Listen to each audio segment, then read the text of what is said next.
came out 6 months ago, and I've also because I live in a kind of a smaller town in Maine, but a couple of the restaurants and wine bars, I've been doing stand-up shows there every couple weeks. And one thing I've discovered is that you can make comedy shows. They don't have to be comedy clubs. You could just approach them, and you can make any night. Most places will are welcoming stand-up comedy groups.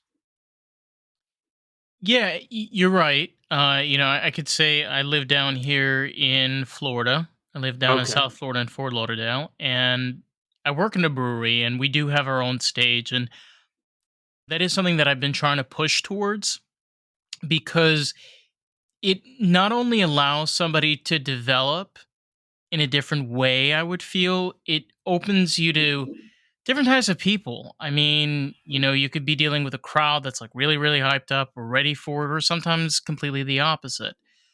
But it's not always something that somebody expects. It's what you're looking for in comedy. It's the experience, being part of there, laughing with friends, hearing the jokes, having having a good time, to be honest. That's just how I feel. Yeah, I've always when I've done it, if there's also bands, I've usually opened and kind of emceed between the bands and Okay. done like a small set in between just to kind of because I think that goes really well. I've always liked opening with bands because, like I said, it gives it's easy to move a comedian in. You don't have to set up equipment. You just Just a go up to them. microphone. Exactly. Whereas some of my worst stories have been doing open mics that are spoken word because that's just a totally. I mean, like it. I was just like, well, it's open mic, so I'll just tell jokes, and I would come in after poets and stuff, and it was just a totally different crowd. And you're like, this is my tribute to Emily Dickinson, and I'm coming in like telling, Dick sex jokes. jokes, and yep, pretty much. Yeah, man. Hey. And they're just Oh, I looking at go. me like, we did not come here to laugh. That's not what we Mm. want. No, no, we Get just out. came here to hear another Edgar Allan Poe Yeah. poem. Yeah, Whereas the ring. a music crowd and a comedy crowd, I think it's kind of the same. People that are Yeah. there to see a band would definitely love a little warm up in between sets and stuff like that. Oh yeah, for sure. I mean, I feel that music and comedy can kind of delve into each other real well. Like musical comedies, for example. I love some. There are some really good musical comedies out there. But to add to your point, when you when you're a performer and you have that ability to play around with the audience, and in this case, you're not only playing around with an audience, but you're dealing with an audience generally that may have an more open mind to certain things. How do we know this? I mean, obviously, if you go to a hard rock concert and you're going to do some like dirty shit with your comedy, it's going to kind of delve well with that type of crowd. They're there Yeah. for a while and good kind of time. So you can, as a comic, you can kind of figure out your audience before you even get there. Yeah, definitely. And yeah, and that's I've found that works. Before I came to Maine, I lived in North Carolina, Chapel Hill, and so Okay. that was a college town beside a college town beside a college town. So there was a lot of different opportunities because there wasn't near as many comedians. There, in college towns, there's a whole lot of bands, and there's a few comedians, but I think a lot of people don't realize how hard it is. To be an And artist? well, just to do stand up. So like when I started, I thought it was easier. Like people say, well, I'm funny at parties, so I should just get up on stage. And I learned the hard way that it's a lot more than that. As far as instrument, I mean, I can't play instruments, so I have respect for anybody, whether it's painting, music, anything. It's It's easy to criticize when you're yeah. not doing anything. It's all about it's all about practice and skill and realizing that it takes a lot of failure to be successful. The same way when Absolutely. you the same way when you play an instrument. I mean, nobody's good at playing guitar 3 months in. Come on. Yeah, and definitely. I mean, the first thing with stand-up comedy is you got to get over, and it's the same with music. You have to get over stage fright. That's the first part before any, because you can have good material, but if you can't deliver, and that just comes with time and just doing as many, just take any gigs and just get up there on stage the more and more, and then you don't, your delivery comes out cleaner. I used to make the mistake of drinking way too much before going on. Sounds like a good idea. It sounds like a good idea in theory, but what happens is your delivery is off, and I was like slurring words. And so I had some other comedians like, look, man, you could drink when you get off stage, but before you get on, keep it to one or two or three. Even like Ron White, it may look like he's just hitting the bottle all night, but he's like, no, I probably have two or three before going on, if that. Now afterwards is a different story. I mean, when we're talking about Ron White, his idea of one or two is a little Yeah, different than the common man's one or two. Let's be yeah. honest. Oh yeah. Well, if he says a full glass, I mean, it's definitely not a regulation glass. No. But there is that added element to it where there are some comics, even artists, that's what people are drawn to is like you said, their delivery is very important, but also persona. Some people that are either like, stoned or sometimes a bit of an alcoholic or a little bit of a rager, they can use that advantage on the stage. Oh yeah, definitely. What I about mean, you? but in terms of like alcohol or terms of all. No, no, no. What I'm trying to say is you're talking about delivery, but what I'm also talking about is like persona, how you're Oh, presenting yourself on definitely. the Okay. stage. Well, I don't have like a gimmick persona. I do I definitely it's not I'm not like for example, I don't curse heavily, but I deal with sex topics. I go topics that can get under people's skin. Because that's good I and if see. you're not offending anybody, then you probably suck. I mean, you're probably not. I mean, that may be okay for like a soap commercial, but a lot of times, even the comedian, like for example, Bob Saget, people thought because of, Full House that he was probably the nicest, but when you saw him on stage, I mean, he was nasty, he was obscene, I mean, he's funny as hell. And I think Well, yeah.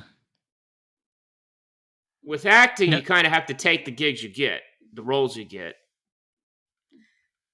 But my persona, I definitely like to, I somewhat political. Also, religious comedy. I'm not very religious, but I don't, just the things like, for example, how the same, Christians can wait 2,000 years for an apocalypse, but they'll still complain if calamari's 15 minutes late. it's true. I mean, there is a weird thing about when a person that's a religious person and they themselves are not no longer religious and they do become for example stand-up comic or something along those lines. When you're in front of an audience and you're performing and you have that background and mentality and you're using that as your what's it called, as your material, Yeah.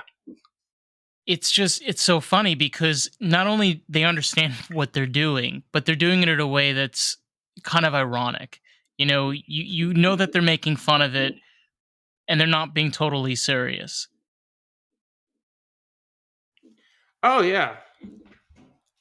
And that also goes back to having an audience that's there to have a good time. And, like, I've yet to really have to. I mean, I've had to deal with a few hecklers, but like I Okay. said, I'm just getting into it. I know that the more I do, they're just a part of the show, and you just really have to kind of not lose your cool. A lot of them are extremely drunk, and they think they're very witty. Oh yeah. But I've had a few people get mad simply because I talk bad about Trump, and it's like we're not going to debate this whole thing, but like he has been caught one or two times lying. The thing about comedy is that it's supposed to be offensive to a certain degree. The thing that has made comedy films die within the past like 10 to 15 years is the sheer fact that we no longer can accept that offensiveness. You can no longer make a transgender joke. You can't make a Trump joke. You can't make a Joe Biden joke. You can definitely not make fun of Hillary Clinton. It's like, dude, it's just a joke. We're having a fucking good time over here. It's like, why do you have to make it difficult?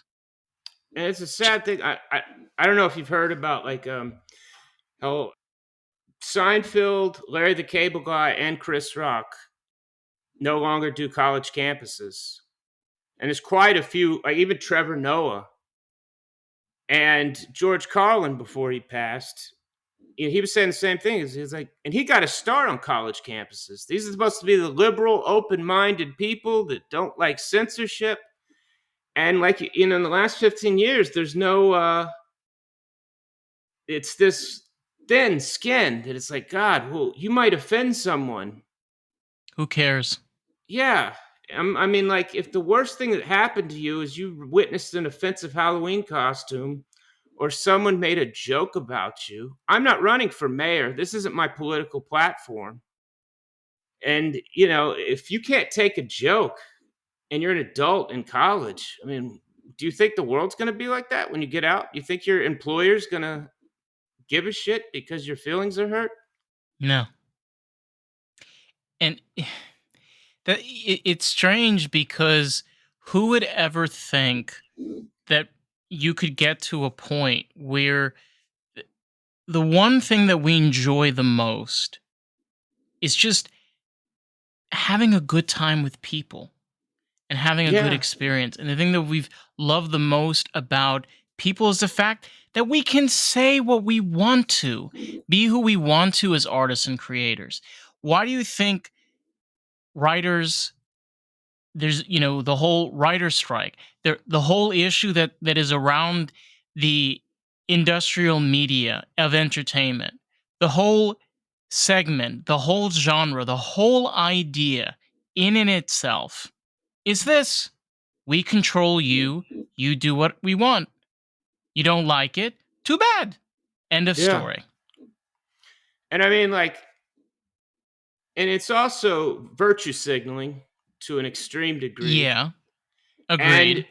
it's always usually the corporations with the most dirt that are like, they want to let you know that they have a transgender person or they have a black guy and Dear you know, god. they're hitting the check boxes. But like for Disney, for example, they use sweatshops all over the world. So yeah, I mean, in that way, they're giving minorities employment opportunities.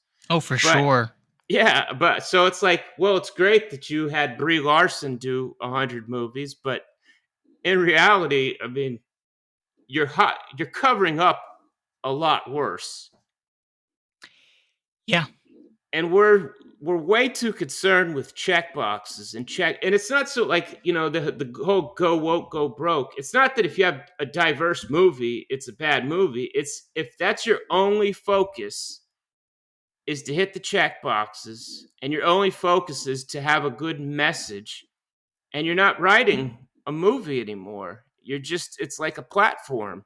You basically you have a script that's just a bunch of black crosses off of, and it's just like the and are, because that's what you're saying, to a degree, is that's the type of script that you want us to write, is just the actor says the and are and we, Yeah. because everything else is offensive. Yeah, and I mean, it's hard enough to do any, to write a song, to do anything without worrying about, like for example, you have trigger warnings now for everything. Like, warning, this contains something that might make you uncomfortable. Because God Please. forbid you act like a fucking adult and deal with it. And it's a horrible message for young people. It's like, look, you should never feel uncomfortable. And that's sort of the message. Like, you stay in your shell, and when you graduate and go in the job market and you realize no one gives a shit about your feelings, or not near as much, unless you're lucky enough to get some sort of, you know, maybe right for, I mean, most jobs, especially if you're just coming out of college, are not interested in your feelings. And if you No. spent 4 years being babysat, you're in trouble. They care about how much money are you going to make them. Mm-hmm. And if you can make them the most amount of money, they'll keep you as long as they possibly can. But if they cannot control you and if they cannot see any progressive growth, they will let you go regardless of the outcome because you're not in their projection anymore. You see, what makes artists artists and what makes comics comics, what makes musicians musicians, is the simple fact that you're able to hold up your craft and say, "This is mine. These are my words." Unfortunately, Robin Williams and George Carlin, like they're not alive anymore. But I can No. tell you this: if they were alive and you ask them, it's their work. You know, Great example. You ever heard of Aladdin? Okay. Robin Williams drove Disney fucking crazy.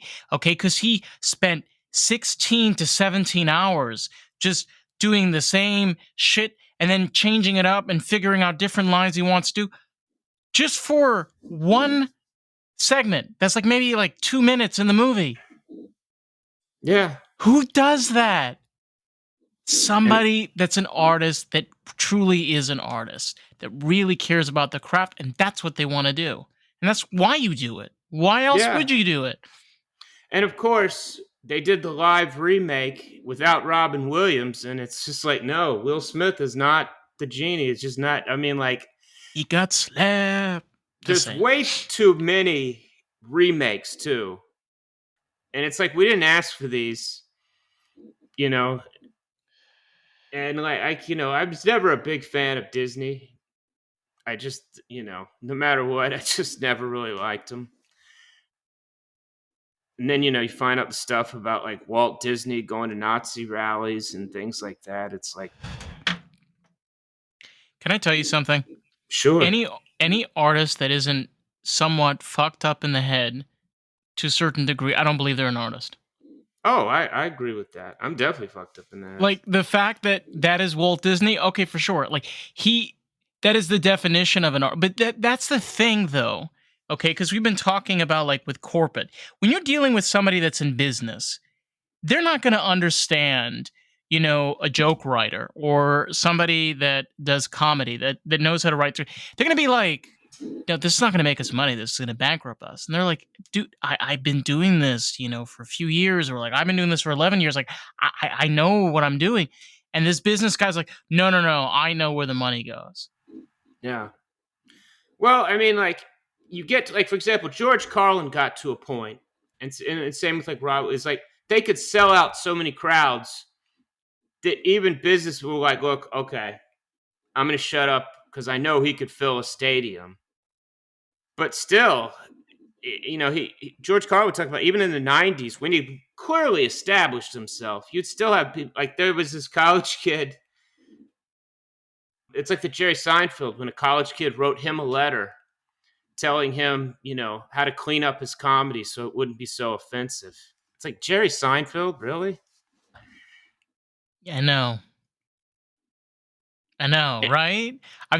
Honestly, like, I heard that a while back, and I was like, really? Like, Larry David, maybe? Yeah, Jerry he's got Seinfeld? Really? I think they yeah, got the he's wrong got wrong post stamps. Maybe wrong cursive. Maybe they're from Boston or something.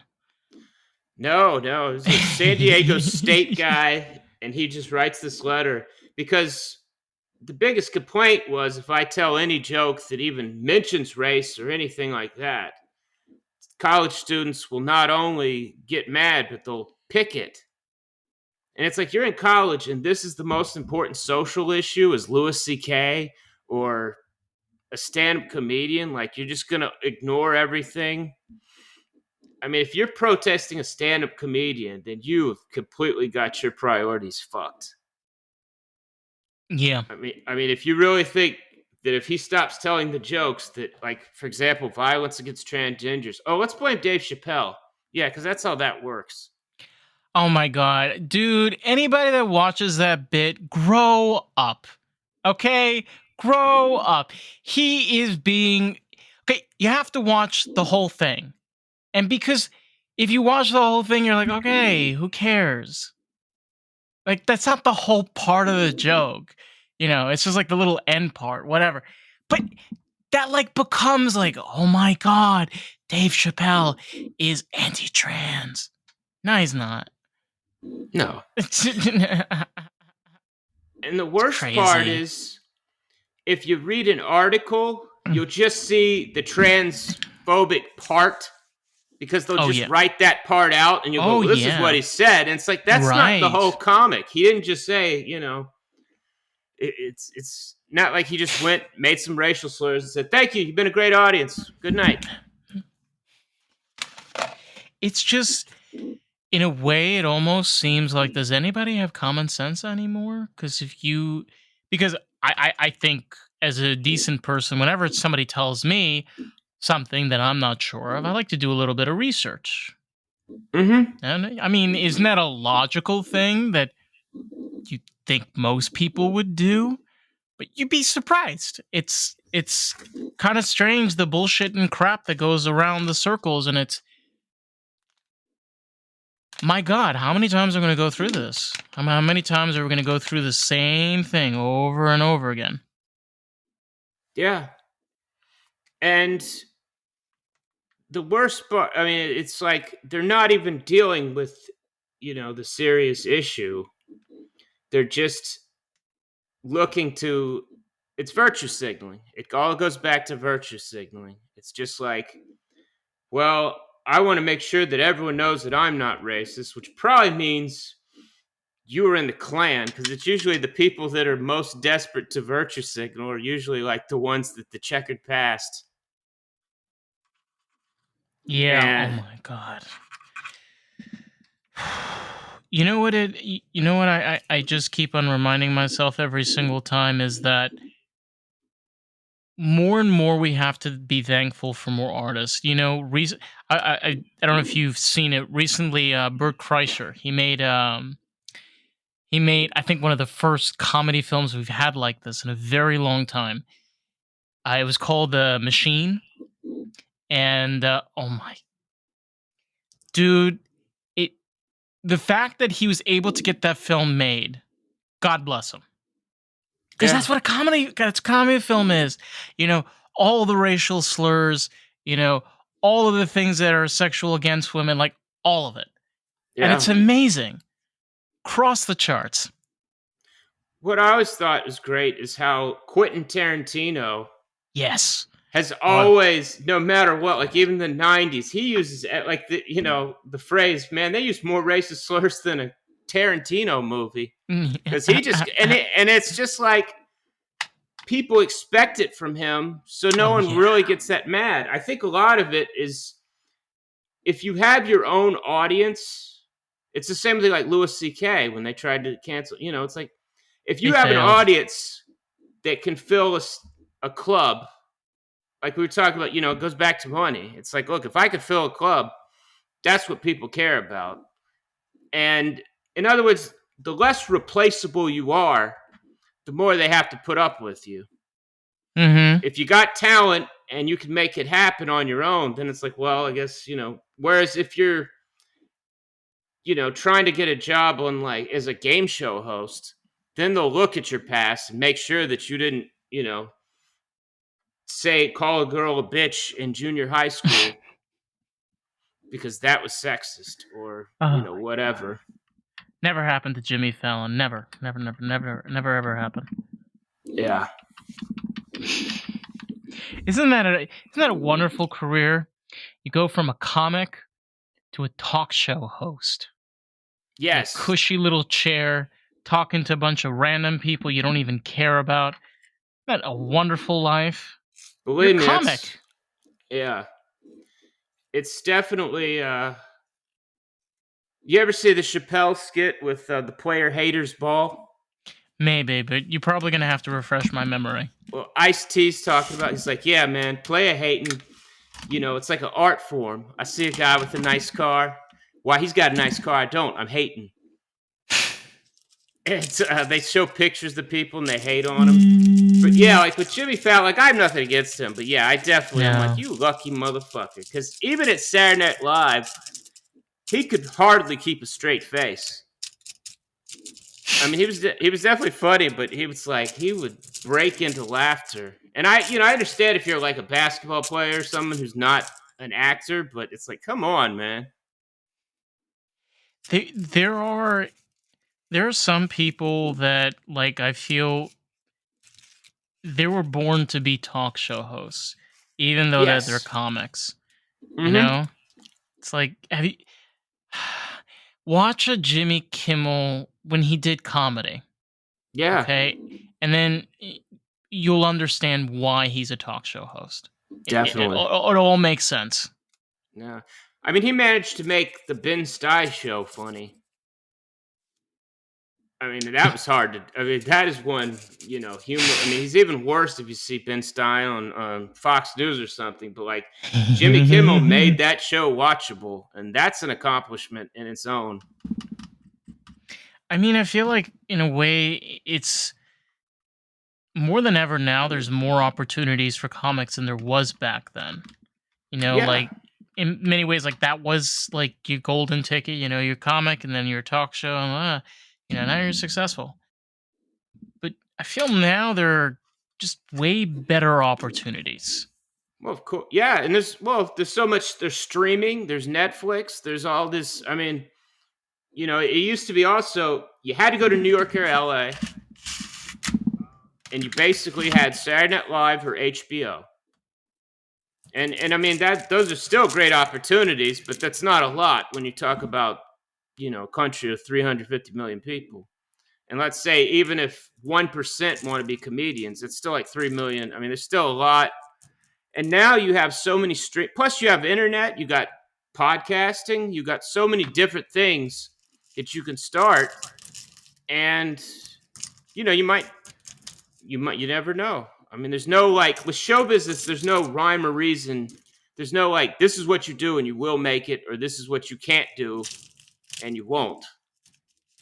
No, because everything is all about expectation, but the reality is you don't really know what's going to happen. See, the problem is that now with all of this woke bullshit and crap that's all over the place, they think they're like, okay, we're gonna make this woke another crappy movie and we're gonna make money. They're losing so much money. I was Oh, like of course, recently watching a clip, dude. Do you know how much these companies have lost? Millions. No, no, no, no.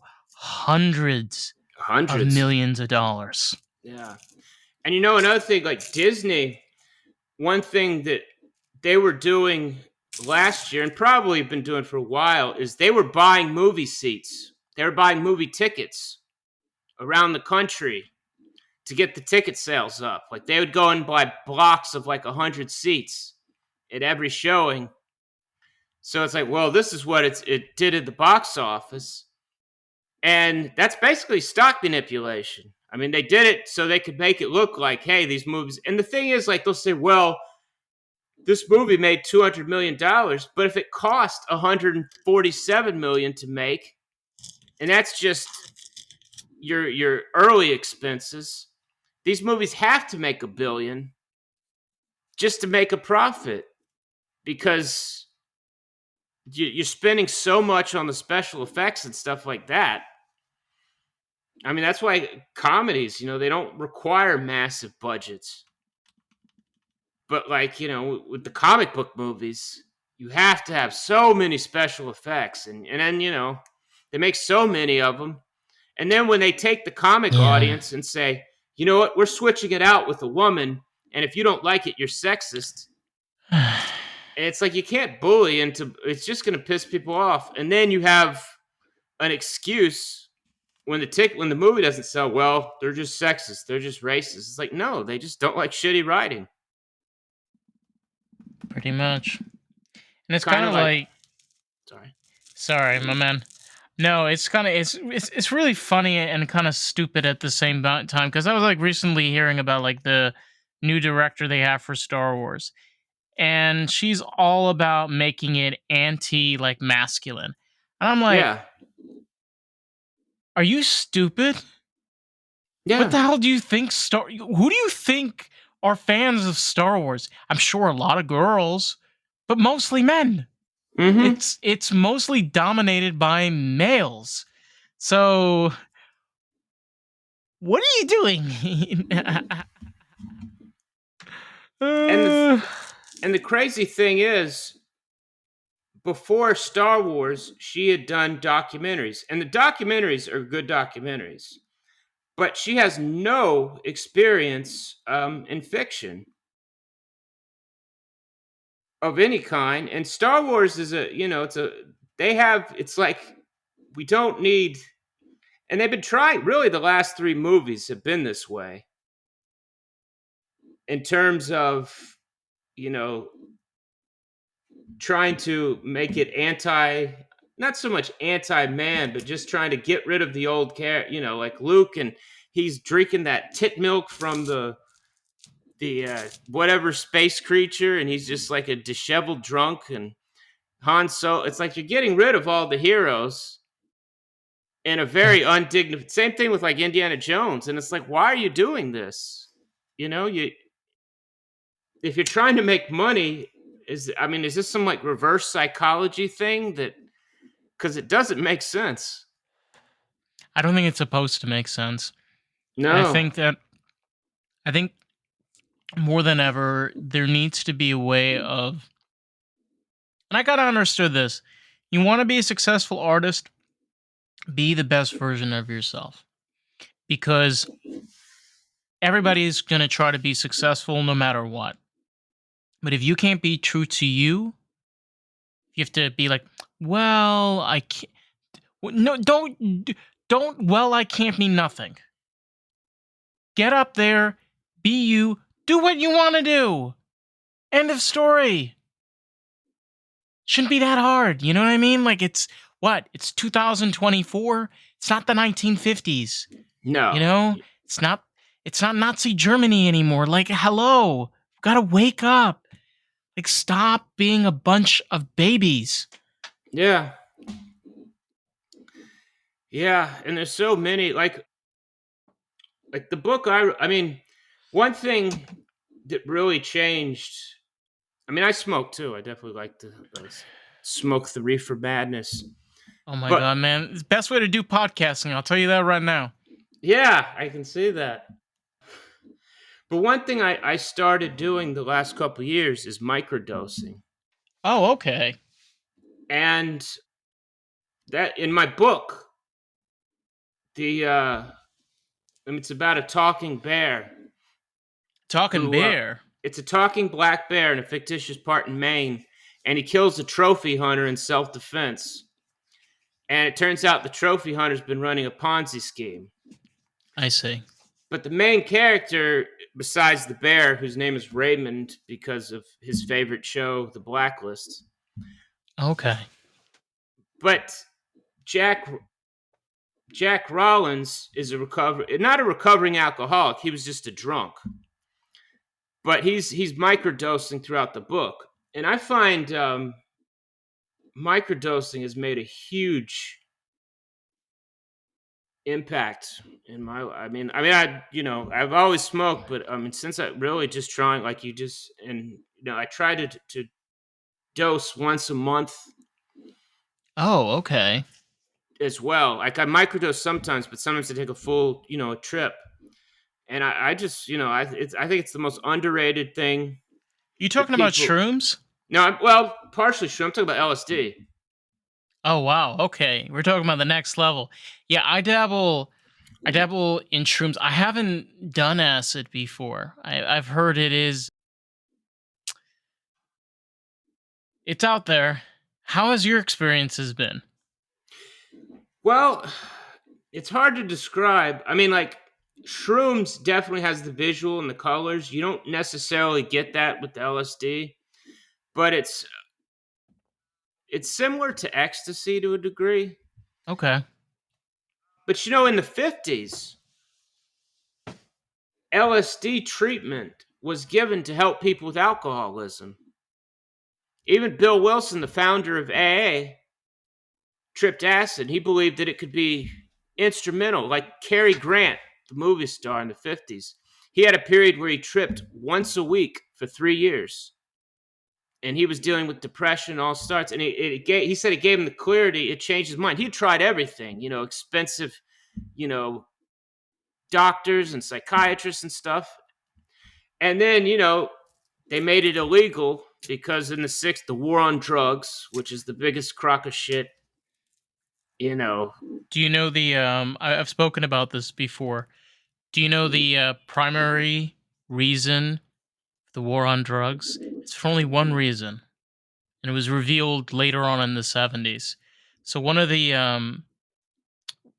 Nixon's right-hand mans, he said in a private interview that the only reason that they started that war back in 1970 was because he wanted to win the presidential election. And he knew that the only way of doing that was to create a war between the blacks and the Hispanics and the whites. Yep. Can you imagine how stupid that is? That you ban and make things illegal for a stupid presidential campaign that just lasts an approximate 8 years? How fucking selfish can a person be? Well, yeah, and it's also the whole umbrella of drugs. Like, they're all the same. Like smoking a joint is the same thing as fentanyl. Oh, yeah, And exactly the and it same. was it was even worse in the set like in the 80s with the partnership for a drug-free America commercials and where they would just say, "Don't do drugs." And it's like caffeine's a drug. And the different drugs do different things. That's why when you Alcohol's get a drug. when you get a prescription, it's for a specific drug. It's not just a gift card. And Depends it's on depends on which prescription. yeah, but I mean, like marijuana. I mean, some states are finally getting their head out of their asses about marijuana. Like I Not live in Iowa. Maine. Yeah, I live in Maine where it's legal, and you could just go to the store. You can get edibles and stuff like that, and it's just That's it, awesome. it really is. It took you getting used to because I came up from North Carolina, and southern states are going to be the last to do it because they always fight progress. Um, Maybe I'm in Florida might. Florida. I'm in Florida, and it's medically legal, Yeah. so it's not recreational legal, but the process is really easy. It's really Oh not yeah. hard to get a medical license here in Florida, and there's an abundance of weed. When I say Yeah. abundance, there is a lot of dispensaries everywhere and anywhere. Yeah. And it's just crazy because even like 10 years ago, you never thought like just the idea of going to the store and buying it. But it makes me angry to think of all the people who did long prison stints for marijuana. And even if you sold cocaine or something, I'm not saying coke is good for you, but when you consider that I could sell, you could sell OxyContin and prescribe that like it's Skittles, and they don't face any charges. All they had to do is pay a settlement. Whereas, there's still people in jail for weed. And it's like and the worst part is when you lock someone up for a drug sentence, you have to let other people out, like child molesters, violent criminals. Here's the thing that I learned, and I learned this from with shrooms. After going through like a few trips with it, I came to a conclusion. It's like they didn't want us to take this because they didn't want us to see the truth. It's like, and I'm not promoting shrooms in any shape or form. You know, be responsible and be respectful in the best way you can. But there is an added effect and benefit that comes in regards to medicinal healing when you deal with LSD, peyote, what's it called? DMT, for example, is another one. Shrooms. Another fun one that I've heard of is called San Pedro. The But cactus. yes, I lived in Israel and they grew naturally Okay. everywhere. And I knew somebody that knew how to make it. So San Pedro is a type of hallucinogen, very similar to peyote. The problem with it is you have to like cook it to a certain temperature, but it can't be too cooked. And it can't be too cool because otherwise you may get poisoned. But it's fascinating. I'm telling you, it's really cool when you realize like these were the medicinal healing tools for human civilization for thousands of years. Yeah, for shamans and Mm-hmm. the druids and all of them do. You know, it's interesting. You talk about. I mean, there's the most common is psilocybin mushrooms, but I tried a few months ago the fly argyric. I think if I'm saying that right, it's basically it's a different kind of mushroom. It's a different kind of experience. It's what you see in the Super Mario Brothers game. It's the power up mushroom Mm-hmm. because The you one know in the he wait. The OG, because you know back in the day, like yeah the when it was original on. Super yeah Okay. Yeah. when he would jump on the mushroom and double in size Mm-hmm. and like Princess Toadstool's a mushroom. It's the same type of it's the red cap with the white spots on it. And yeah, mushrooms. I mean, and mushrooms don't rip your body up like alcohol can. I mean, obviously, you wouldn't want to do it before driving. I mean, you know, it's like anything. Like you said, you don't want to do it if you got to work Do you and do know? heck. I was my apologies. There was Oh, I you're was good. watching a diagram where they showed shrooms when psilocybin enters the brain. So it enters in the back of the brain, and you can see that it comes through, and the brain and it like almost like they're talking to each other. And then there's like this immediate connection, and it just goes through the entire body. And like they were reading, I was like reading through this whole research study, and they like were saying that the mycelium network, a whole thing with mushrooms and fungus, because they were talking about the stone. I should have repeated. They were talking about the stoned ape theory about how possibly how psilocybin could have affected humans over our evolution, and that is one possibility that they were looking at. And it's amazing on how, like, as people, we have moved so far away from this. It's Hmm. like this is, a drug. This is bad. But it's literally something that can talk to your brain. Yeah, and I mean, well, like you know, just to get back to LSD for you know, it does expand your brain. I mean, like in the '50s, before the war on drugs, they were using it to cure, you know, especially depression, alcoholism, and it was working. But the in the war on drugs, like especially during the Nixons, it's great that you bring that up because that's when the DEA came out, and that's when it just this idea public enemy number one is that if you're using drugs, that you're the one that's destroying this country, not the unwinnable war that's been Right. lasting 10 years. Oh my god, a war of many. You know, if you think about it, the amount of research that could have been done. I was listening to a podcast with the founder of Maps. He was with the Joe Rogan podcast, and he was saying this. He's like, imagine 40 years of research. It's been put to a halt. That's what we're dealing with. Yeah, and It's that's crazy. it is, and that's why, like, they're starting to like Johns Hopkins University. Mhm. They're the leaders in mushroom therapy. Mhm. And they finally been able to get grants. But what's interesting is they finally got a government grant for like $3 million. And that was crazy. Like, people were like, "Whoa, my God, a $3 million grant for It's not enough. mushrooms."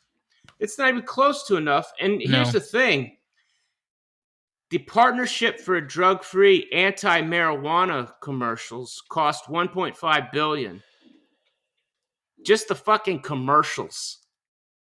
It's Jesus. like, even if you get your goal, it's like, I mean, no one is gonna use drugs or not use drugs because of a commercial.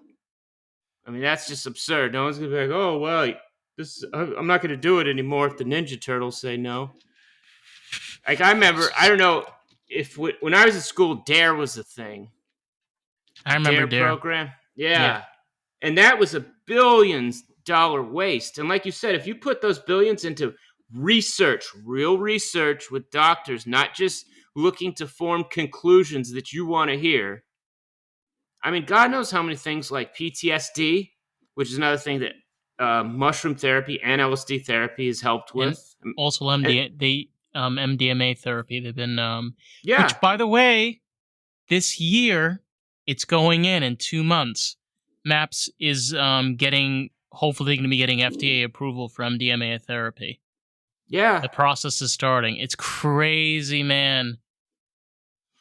And if you, I mean, think about this: if you get one person, he comes back from Iraq, he has PTSD, and if you get him the help or her the help that they need,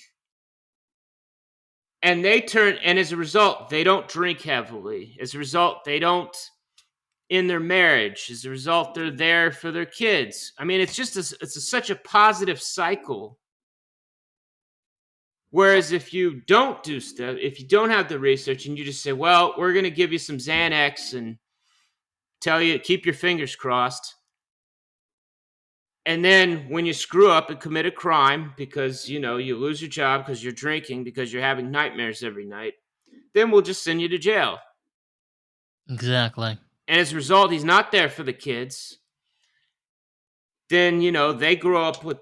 I mean, it's a cycle, and to break the cycle, you need logic as opposed to political platforms. I mean, it's easy to just say drugs are bad. Parents are concerned, so you just say, "Look, drugs are bad. We're going to do it, and we're going to have more cops." And it's The like the they used to use the term for marijuana as gateway drug. gateway drug, yeah. Yeah, do Whenever, you remember? yeah, oh yeah, that was the dare thing. But really, I mean, I think sugary cereal is a gateway drug,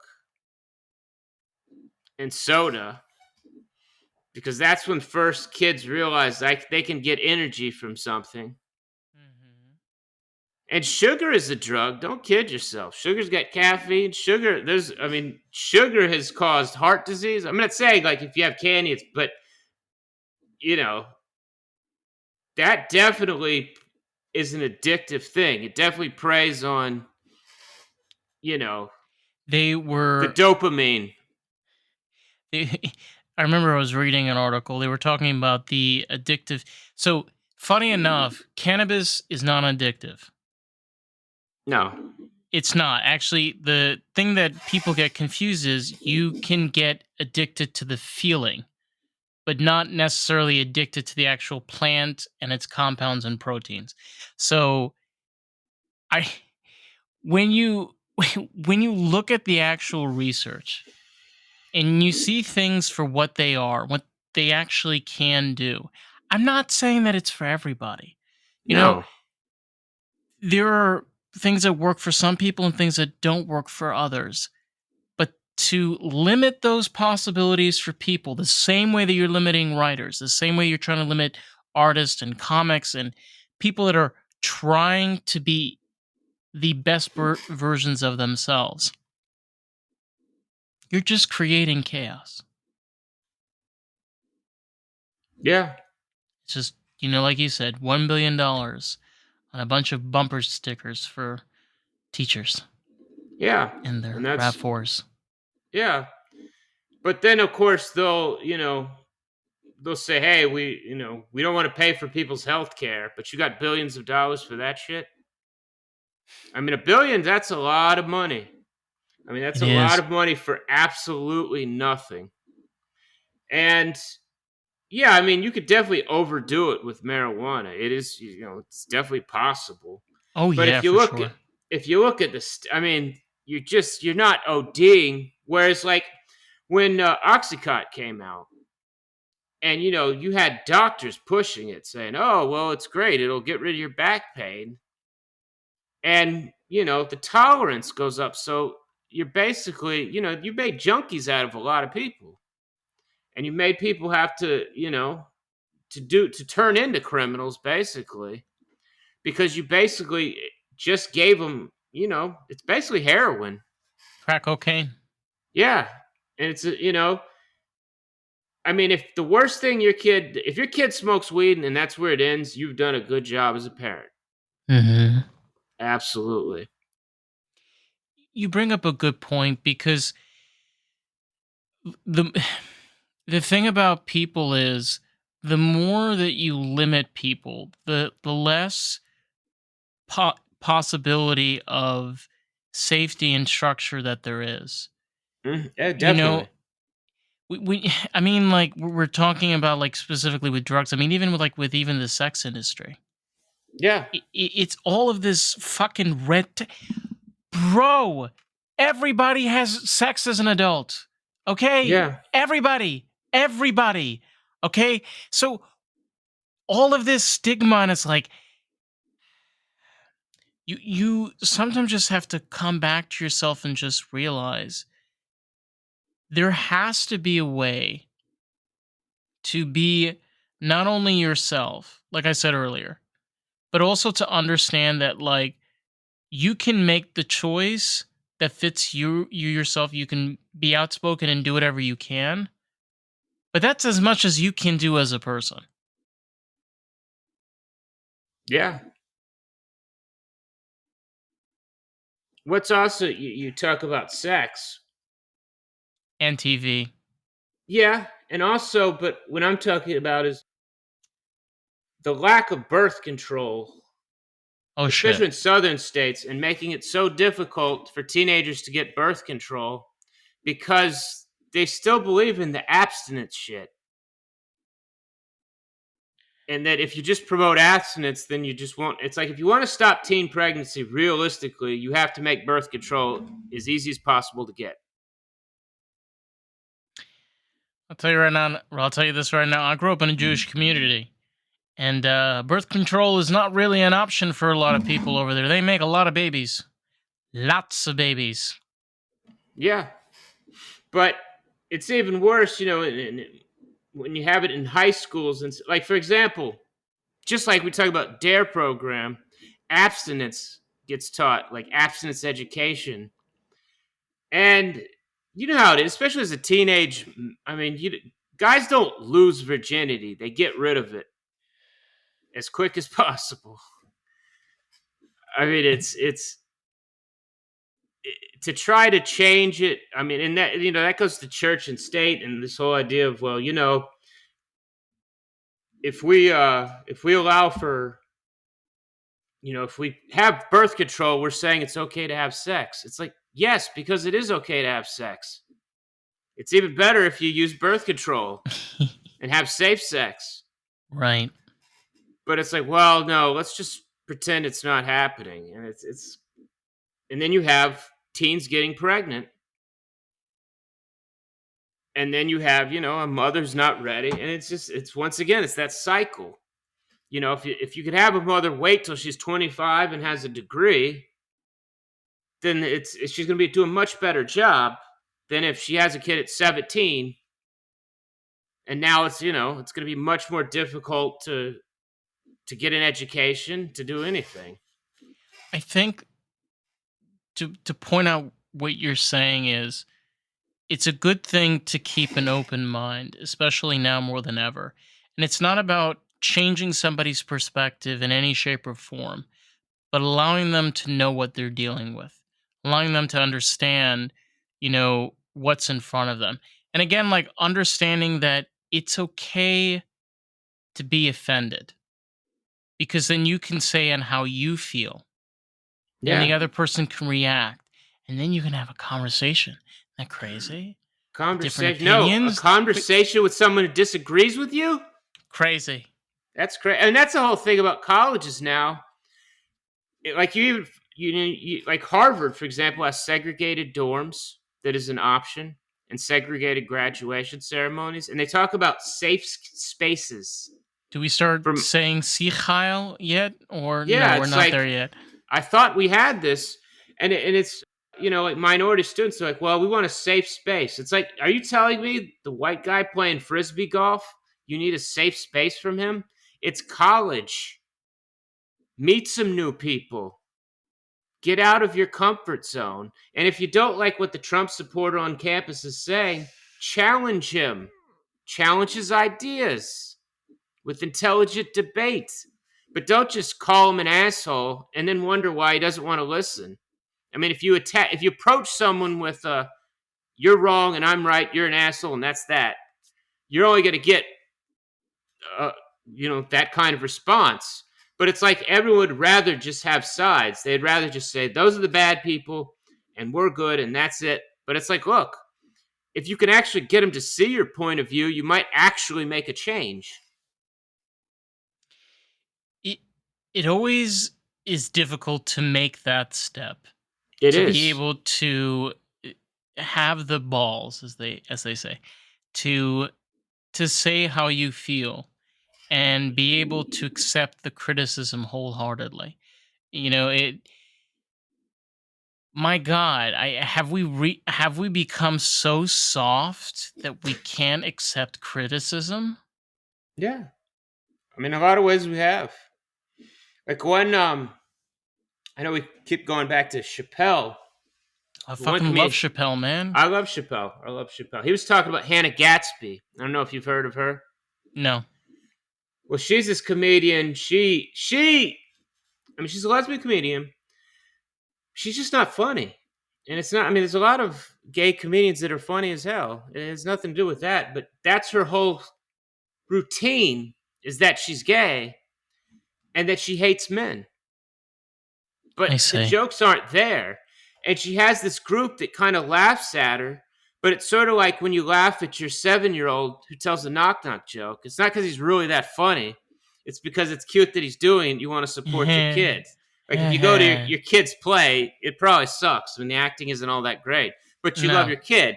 So you're not going to be like, hey, son, you missed your dialogue could have been a little better.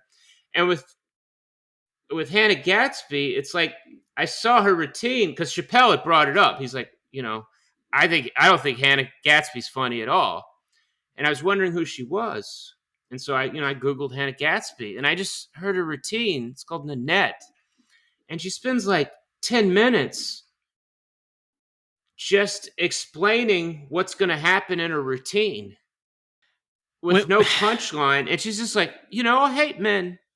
And it's like, okay. I mean, like Michelle Wolf, who's funny as hell, she'll talk about men, but she jokes. It's like, we need jokes. We don't just want to hear that you hate men. And she's one of those checkbox comedians who she has her following, but I swear those people don't really think she's funny. They just want to believe they want to laugh. They're like, yeah, she's a lesbian comedian. We really should laugh at her, but she just doesn't offer anything. Like there's just no comedy there. the this is my opinion. I think the secret sauce for some of the greatest gay comics is that they don't need to mention that they're gay. Exactly. It just comes across, and they'll slip it out a few times.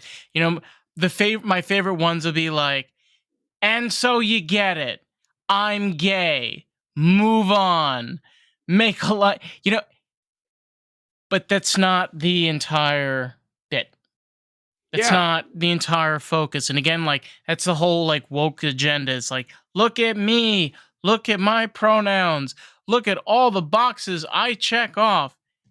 No one cares, doofus.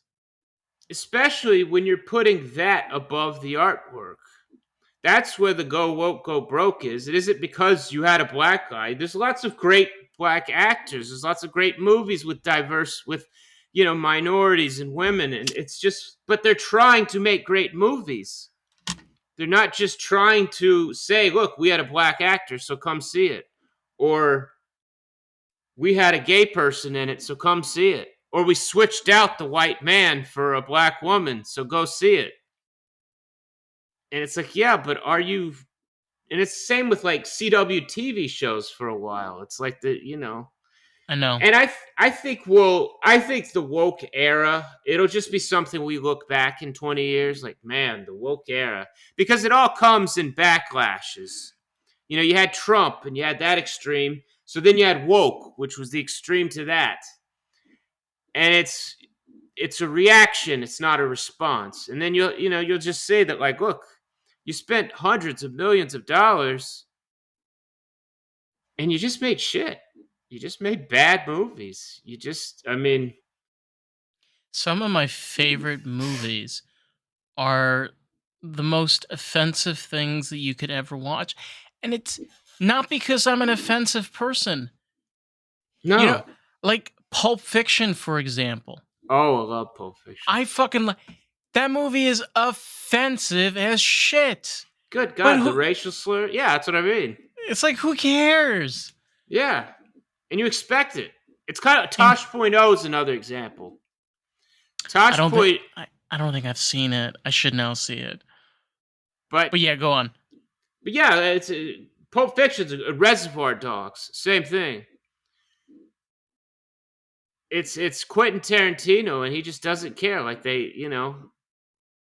gangsters probably don't say African American when they talk.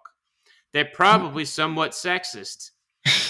But it's like now when you do it, you want to just make them like even the gangster parts and just everything. It's like we can't even, even if the story takes place during the Jim Crow era, they still can't use the racial slur. It's like this is about the Jim Crow era. People are racist. No one said African American in the 1940s. If you put that in there, it's ridiculous. It is ridiculous, and the idea is it's not supposed to be real, right?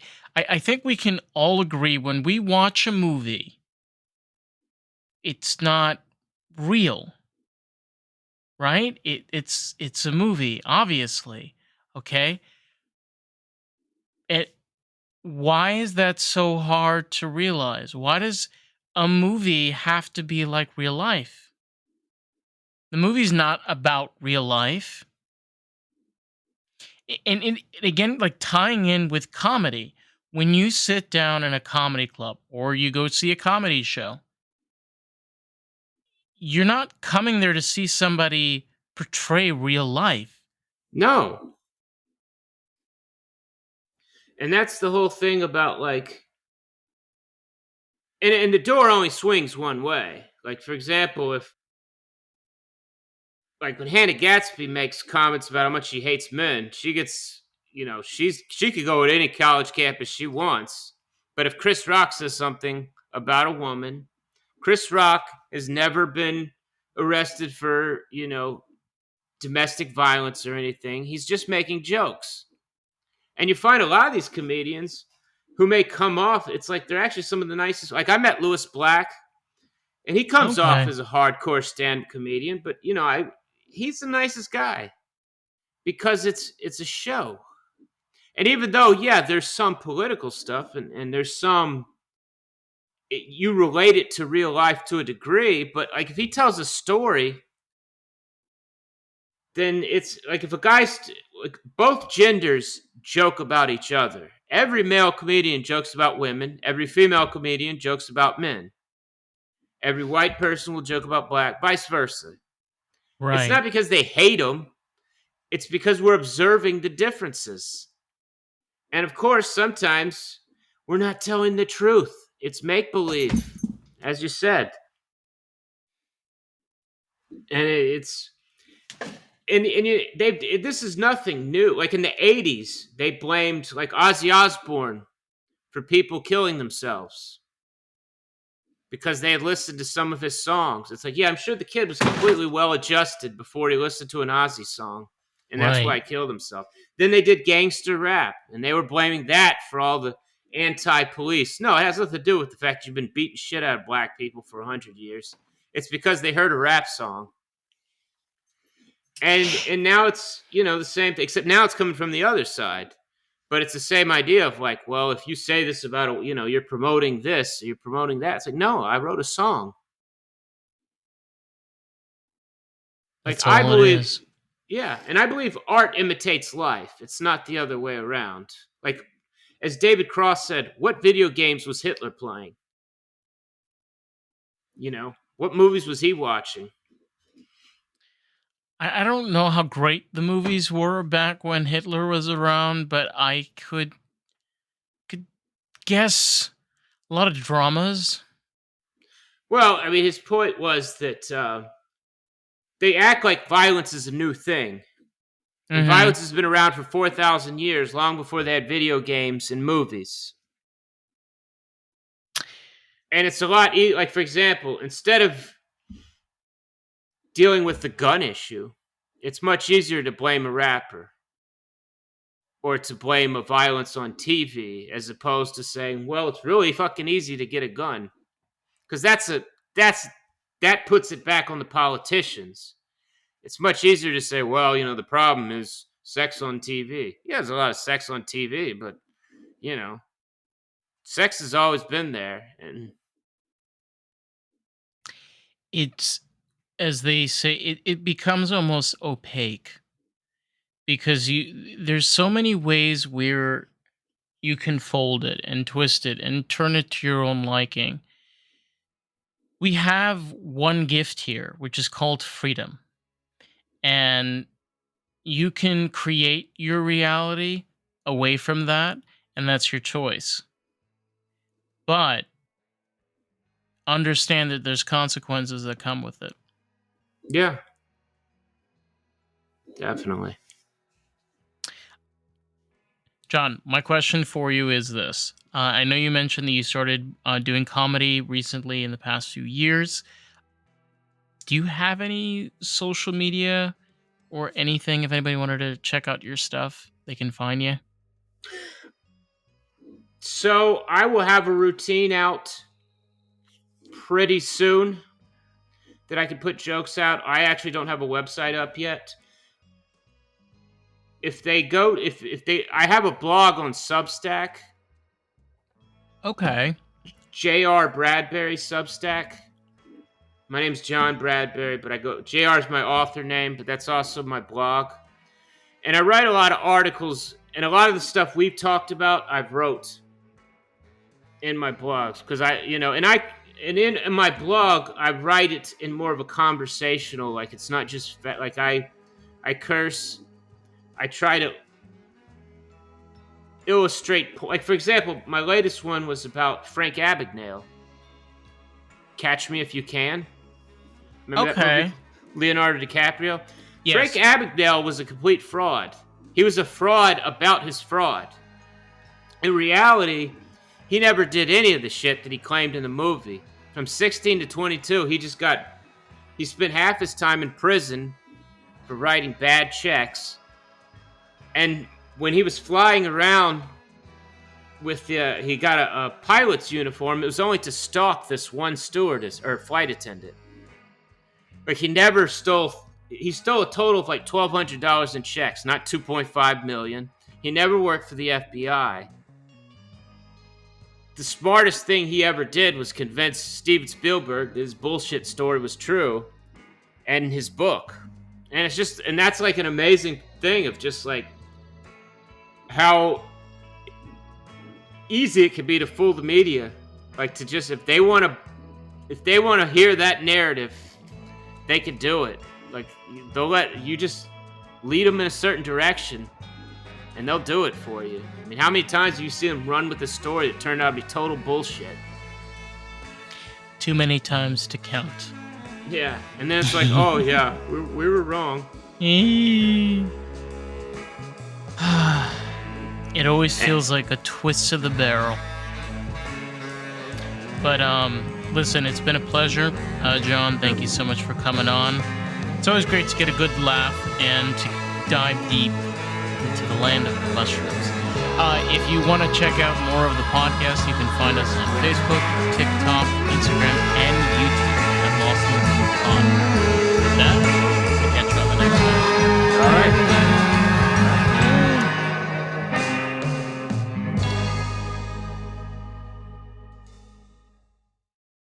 We're all about the artist. That is the whole purpose of this podcast, period.